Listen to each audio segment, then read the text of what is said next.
নমস্কার বন্ধুরা, আগের দিন যে পাথরকুচি শাক আমি টবে তুলেছিলাম ছাদে, সেই শাকটার রেসিপি বানাচ্ছি। দেখুন, আমি পোস্তটা বেটে রেখেছি আগে থেকে, তার মধ্যে লঙ্কা গুঁড়োও দিয়ে দিয়েছি, আর তেল গরম হয়ে এসেছে, এর মধ্যে পোস্তটা আমি তুলে দিলাম, দিয়ে নাড়তে চাড়তে থাকবো ভালো করে। আর নাড়াচাড়া করার পর দেখুন শিল ধোয়া যে জলটা এর মধ্যে অ্যাড করে দেব, দিয়ে আরও ভালো করে কষিয়ে নেব। পোস্তটা ভালো করে কষানো হয়ে এলে আমি কিন্তু শাকটা তুলে দেব। শাকটা তুলে আমি নাড়তে চাড়তে থাকবো, ঢাকনা দেব না।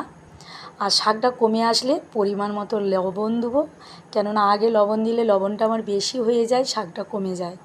ওই জন্য শাকটা কমানোর পর আমি পরিমাণ মতো লবণটা দিই, দিয়ে আমি ঢাকনা দিয়ে ঢেকে দেব। সেদ্ধটা ভালো হয়ে যাবে, লবণ দিয়েছি যেহেতু। আর ঢাকনা খুলে দেখব সুন্দরভাবে আমার পোস্ত রেডি হয়ে গেছে। আর আমি এবারে খেয়ে নেব।